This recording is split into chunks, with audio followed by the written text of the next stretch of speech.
What's up, PayProTec Nation? It is time for POS Uncensored, where we make sure when you sell POS, it is not a complete piece of bleep, because we make sure we sell our POS walking alongside with our dear friends called the POS Pros. And the leader of those POS Pros is here on the opposite side of the screen, Mr. Matt Proctor. Matt, how is life in Indianapolis? It is fall. It is beautiful. And we're so thankful. We're hearing back as we're recording this on the 11th of October that to our knowledge, all of our partners and our staff are safe.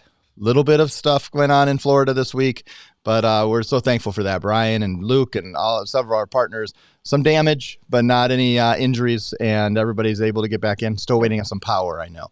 Matt, how are you? Sorry, I went on. I just wanted to make sure You're good, in. buddy. Yeah. You're good. I'm doing well. Happy Friday to everyone out there and to Colts Nation for all my my Colts fans. But yes, we're very thankful that everyone is safe and relatively unharmed down in Florida. So we've had a lot of partners down there that we've been connected with all week, and up here in Indiana, we were watching it live and just thinking about all of our friends and family down there. So thankfully, everyone is okay. Weather up here is beautiful.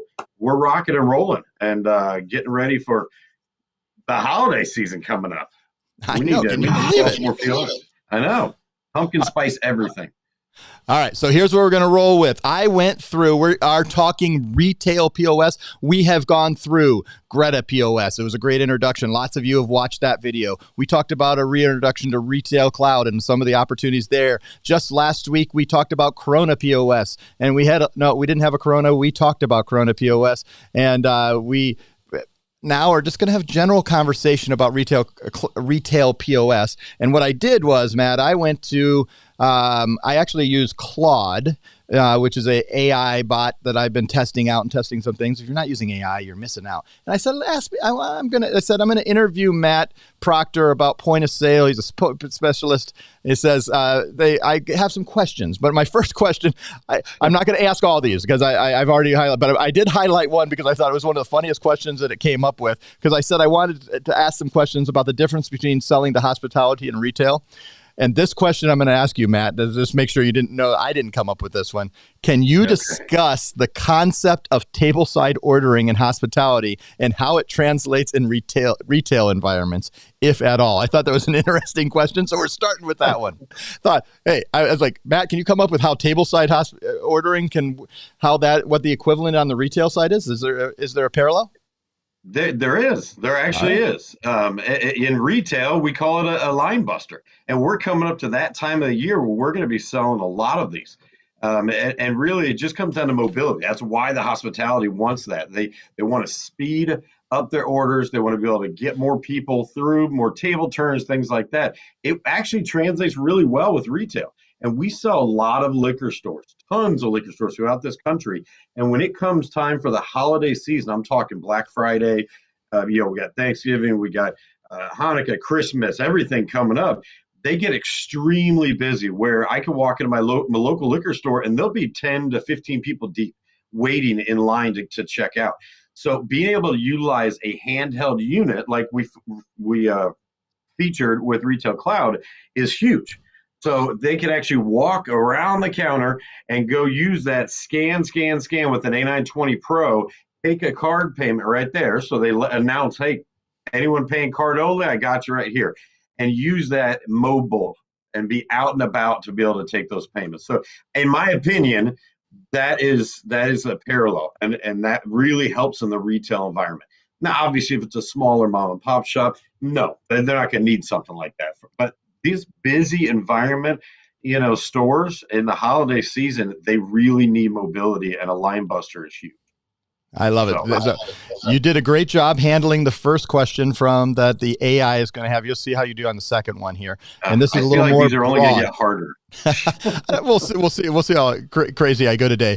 But we'll start broad. I thought this was a good question it came up with. What are the most common challenges you encounter when selling POS to retail locations? What's the most common challenges that our partners are having to overcome to be able to sell in the retail? Um, QuickBooks, because they were so big for so long, and that's accounting software, which is totally different than a normal point of sale. So that's been a little bit of a challenge for us, but we've been able to pivot and kind of work around it. And most of our systems integrate to QuickBooks Online, so that helps from the reporting aspect. But that's been our number one, especially this last year as QuickBooks, went away. um, just making sure we can do the accounting side of it in the actual point of sale. Because traditionally, years ago, point of sale, that's it. You just rang people up. It was to take money and to keep track of your inventory. Now there's a much bigger need for invoicing, making sure the purchase ordering, and receiving is all there, because of companies like that. And so I would say that has been, a big one, as well as Shopify, and these other e-commerce platforms that are now doing point of sale. We've had to make sure we're versatile with our retail systems and that they can all accomplish that and do e-commerce really well as in store, and make sure they talk to each other and eliminate inventory accordingly. So those are the two biggest challenges I've seen, Nate. What features then are the things that are selling? What when after they've installed and they're launched and activated? What are some of the features that the merchant says, "Man, this is why I chose this POS"? What are the top several features that are selling these POSs and the people are relying on? Well, I think there's two. There's two they're really major. Inventory management is number one always in the retail environment. So the fact that they can have, let's say, a tablet, an inventory tablet, to be able to walk around their store, scan in product, add pictures, things like that, or with one of our systems have an app on their phone to be able to do that, that's a number one selling point right there. We just had a merchant locally here that they chose one of our systems just because they wanted the app on their phone and their managers to have the app. So inventory management's huge. And then the second is, believe it or not, the look. We find that hospitality don't always care as much what the actual hardware looks like. They need it to work. If I've got a busy restaurant doing 3 million a year, I need a great system that's going to be able to handle all of my crazy modifiers and all that stuff. In the retail environment, they seem to care a lot more about what it looks like. So that plays a huge role in whether they want it to look like just a big PC, 15-inch screen, customer display. Maybe they want it all in one solution like the PAX E800 because it looks good and they're used to seeing that with Square and with Clover. So yeah, inventory management and hardware, it seems, Nate, those have been the two biggest deciding factors when any retail merchant's looking at our system. And we want to find those out ahead of time so that we're not wasting their time and our time, and schedule a demo for a system that we know they might not care for. So that's where the consultation is so important. So specifically, what strategies are you seeing people using to be able to start the conversations, to be able to differentiate? You mentioned QuickBooks POS, which is now defunct, but we're replacing it. You mentioned Shopify, which is started only online, but certainly is wanting to go into the brick and mortar and has the ability to take card present transactions. And then, we see, partners, like Lightspeed, who have gone in and really become their own PayFac and bought up other partners like Vend. And so there's a lot of competitors that are very strong out there. What strategies are partners using and being successful with to set themselves apart, to be able to use and properly set themselves that hey, we have systems to do all that, and show the differentiation and the success that our partners can have with especially our 3 retail systems we've been highlighting this month. Yep.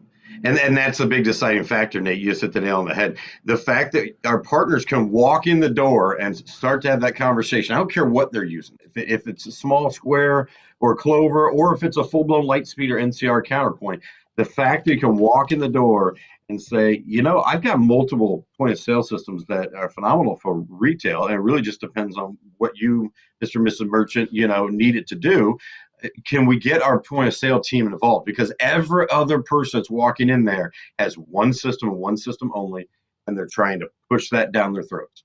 Okay, whether that's a bank giving them Clover, or it's the Lightspeed guy, or someone that's going around they're only selling them their one system. That's a huge selling point for you guys, and that helps with appointment setting. Nate and I talk about it all the time. Be amazing at setting appointments, and you can do that by letting them know, I'm here to protect you and to help you grow your business. And we can do that with multiple options. I don't know which is going to be the best fit for you right now, but can we get my point of sale specialist involved, and let's make sure we're looking at one of our systems. And to that point, Nate, we've moved and pivoted merchants in between our retail systems before, because maybe they didn't tell us something in the original demo and they said, this is great. And then suddenly they're getting installed and doing the training. And they realize, oh, wait, I really did want this one X feature. And it turns out we have that with our other system. So right away, we start pivoting to keep them on board with you. And we can move them and have the ability to move that MID to a different hardware solution and software. That's a huge advantage for you guys, to be able to know that we can keep them on board and pivot if we have to. So the options are huge. So you mentioned in an early answer, specifically talking about like Shopify with having to do online sales, and each one of our systems does it differently. Some of them they integrate into third parties, some they've created totally their own online selling systems. But are there other key integrations that merchants are looking for that are becoming more and more important to be able to, like, because with food, it was with hospitality, it was always Uber Eats, it was DoorDash, it was whatever the third party delivery systems. What are some of those key integrations that retailers are specifically looking for that we can provide with our systems? Great question, AI or Nate, whoever asked that. So yes, there are some key, and we find them more in the liquor store environment. So scan data is one that has really come up as an integration more and more throughout the years. That's for tobacco products. So to sell tobacco, they need to be able to track that, and a scan data can do that. We can do that with Corona. And then we're getting a lot more requests now for Davo. So I've connected personally with the Davo team for taxes, and I've connected some of our point of sale partners, because I think that's important moving forward. Gone are the days where people weren't paying taxes. Now they want it to be even easier, which I don't blame them, and have the taxes automatically be taken out and paid for. And they could do that with that Davo integration. We have had some that want to do like a third-party delivery, and so our retail partners are looking into that right now. So yeah, I would say scan data and Davo have been the biggest two in 2024. But I'm sure there's more coming up, and that's why they like to have open APIs, and they're open for it. Even Retail Cloud opened the door to Shopify. So if a merchant insists that they want to keep their Shopify, but maybe use Retail Cloud, they can integrate. It's not cheap, but they can do it because Retail Cloud pivoted. Yep. So specifically, I'm going to jump a question because you kind of, with that integrations, there's some compliance things that our systems offer, both through third party, which you mentioned, but also in plain, that are different than the compliance you need in a hospitality. What are some of those specifically, like liquor stores, vape stores, CBD, things that our POS does to be able to keep them legal and compliant when it comes to retail locations? Absolutely. And it's very different, like you said, in retail. It's not just a restaurant menu that you're scanning to look at the menu. So in the retail environment, to be compliant, they do true dual pricing. I'll use Greta as an example, our newest partner. They need to be able to have that on programmed into their labels and their label printing, whether it's a digital shelf tag, whether it's a regular shelf tag, it needs to have both prices listed on every single account.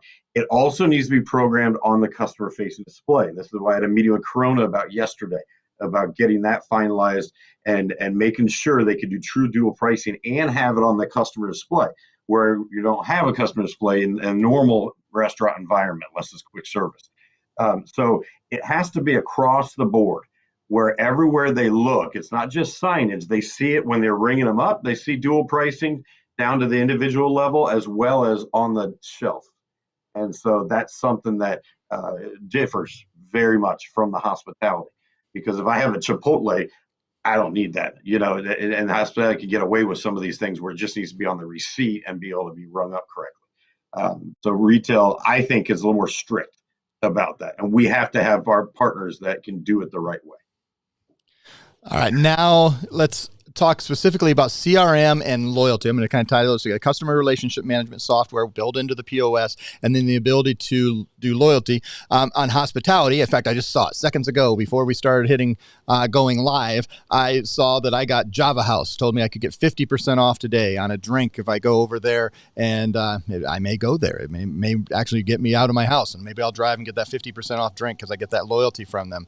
But loyalty is different specifically, and what details you want to collect in a CRM in retail. How do some of those differentiate between retail and hospitality when it's CRM and loyalty, Matt? Yep. And the retail, when I think of retail, CRM and just that customer tracking, customer database, I think of more marketing. And I wish that more hospitality systems would include that as well. Unfortunately, we only have one. But in the retail world, that's huge. When they're running a sale, when they're doing a clearance of X, Y, and Z item because they need to get rid of it. It's very important to have that CRM. It's important to be able to have things like a text campaign or marketing, possibly email marketing, those type of things right there. The butcher shop down the street, they utilize that very well. And I'll forget about them, and then bam, I'll get that text of whatever the promotion is they're running. And there's my reminder to get back over there. I think, this is my opinion, that's very important in the retail environment, more so than even hospitality. We're going to go eat. We're going to go to the regular places that we want to go or that we want to order from. Yes, that it might help me go to one or the other if I get something, but retail, we have to have a need to be able to go, to that retail environment. Thankfully, we have systems that do that really well. Corona actually partners with one of the best I've seen in the industry. It's called Be Loyal, and they've been connected with Be Loyal for over a decade now, and it integrates right into their system. And that has all kinds of marketing capabilities, not only just regular loyalty points, whether it's a liquor store, vape shop, whatever it might be, but being able to do that extra marketing in there. Retail Clouds put that together. Greta's still fairly new. They do have a CRM and track their customers, but they haven't added that yet. That's coming up in Q1 probably this next year. So they keep adding things like that. But when a merchant says, I want this to be very detailed, I have a pool shop and I want to see exactly what Matt Proctor bought in the last year for his pool supplies, everything he gets, and I want to give him X amount of points. We have systems like that in place. And we just need to know things like that up front to make sure we're looking at the right spot. So I think of marketing, Nate. That's just me when it comes to a good CRM. And the ability, certainly marketing is a piece, and the ability to market to specific segmented groups based on how people purchase. You were talking about a pool store, but like who wears size 8 shoes, who likes yellow tank tops, who, who's going, because in restaurants, you're not selecting how much ketchup the person used. That's not something you're going to store in a database based on. And you're probably not even storing, maybe you're going to go as deep and say, these are my favorite pumpkin spice people. So when I'm trying to get rid of it at the end of the season, because I'm tired of pumpkin spice, maybe I market to those people, but it's not going to go as deep as you need to. And these CRMs need to be more robust so you can actually collect more and more custom values that are based on these. And clothing stores, vape stores, shoe stores, anything that has individuals, and then tying them, and then even being able to do class where you have the mother and the father, but the son wears size 8 and the father wears size 13 and the mother wears size 6, and you have to figure out all those pieces out and be able to do that. But also you're not marketing to the 8-year-old, you're marketing to the mother and father. There's some things that are more complicated on the retail side. Actually, I'd love to have a conversation some point with our POS to talk about how they're handling that. So same thing, vendors. If I'm selling Uggs, I want to be able to go and see everyone that bought, the Uggs. So when I have a sale coming up on, the new Uggs sandals that came out, I want to target them first because I know they already love the brand. So yeah, you're right, Nate. There's so much detail to it on how they can break it down. And I've noticed throughout the years that if a retail system does not have that great of a CRM, they're actively working to change that because they know to be able to keep up, they need to be very robust in that area. Scanning products in, that's easy. You need to have those other details in place. And now we know what's underneath that desk there with Matt Proctor. He's got the sweatshirt and the hoodie on top, but he's got the Uggs down below. We just know that's how he rolls. I don't think I've ever put my foot in a pair of Uggs. I haven't either, but I will say that there are times I'm like, man, are those worth it? They're, 7 times when they look comfy as long as they last. Let's talk returns and exchange. You have refunds in the hospitality world, but you got to returns and exchange. That's a much more different world in the retail, right? It's a pain in the butt, but yes, our systems thankfully do that really well, and that helps. Being able to look for and search a product or item and find it right away. In their actual system.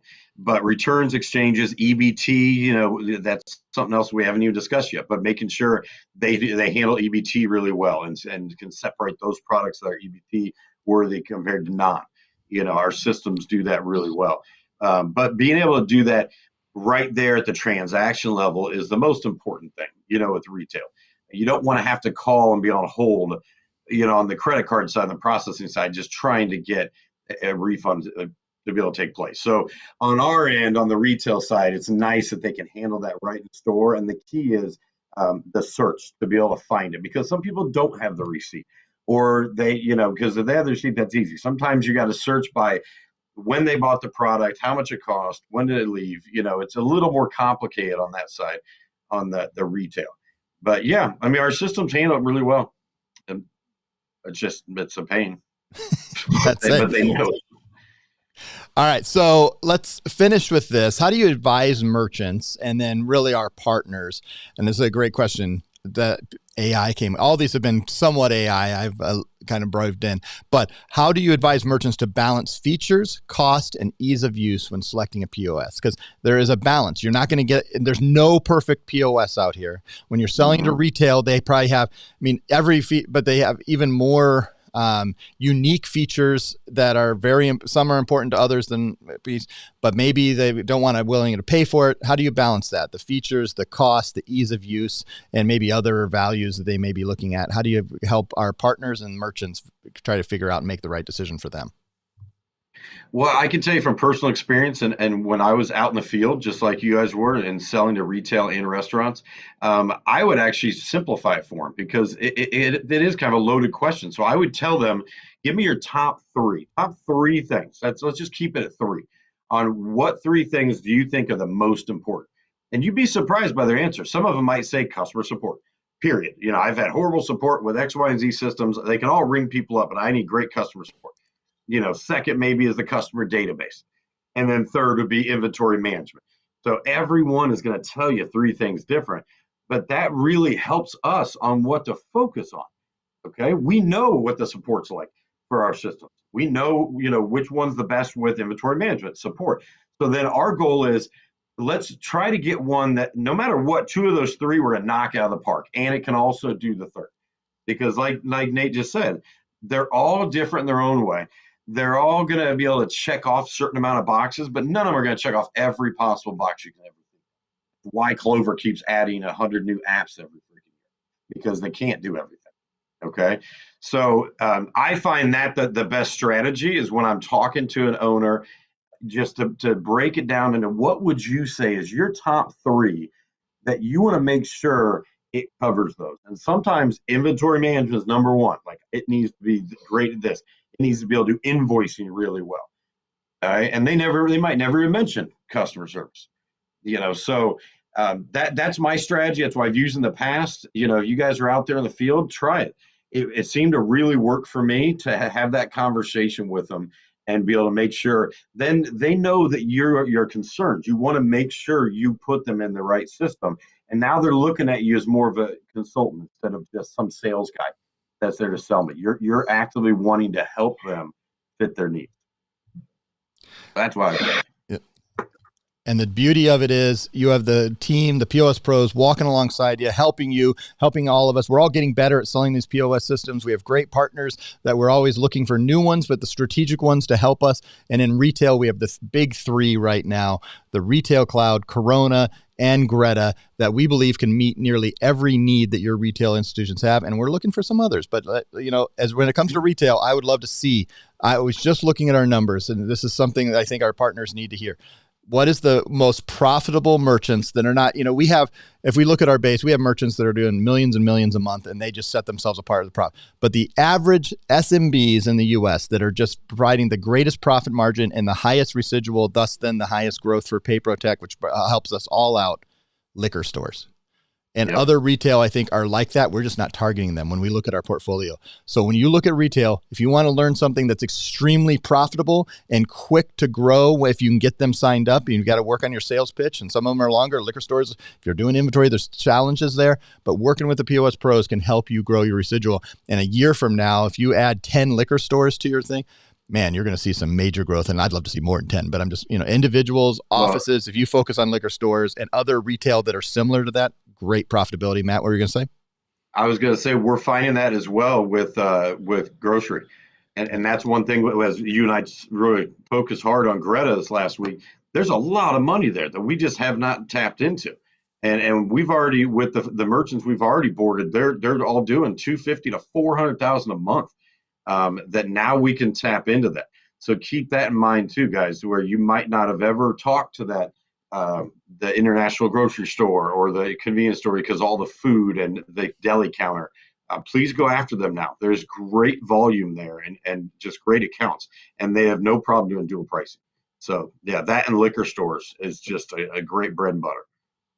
So this is my challenge to you, PayProTec Nation. If you're just watching this episode, then I want you to go and watch the Greta episode, the Retail Cloud episode, and the Corona episode. Make sure these four are part of your retail education and empowerment. You're going to have your PhD in retail POS because you've watched it on POS Uncensored and you're working with the POS pros. How many times can I use initials and POS in one sentence? I think I did a pretty damn good job. Impressive.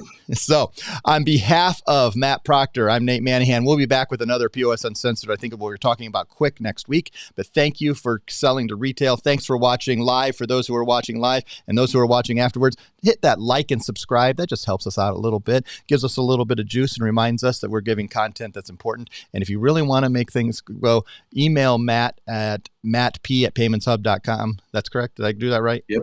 See, I don't know people's email addresses, like phone numbers. I don't know those things. I just type the first name and it Mine's works. always a little different. So that was good. Yeah, you remember. There we go. On that, I'm Nate Manahan. That over there is Matt Proctor, and we're thankful you watched. See you next time.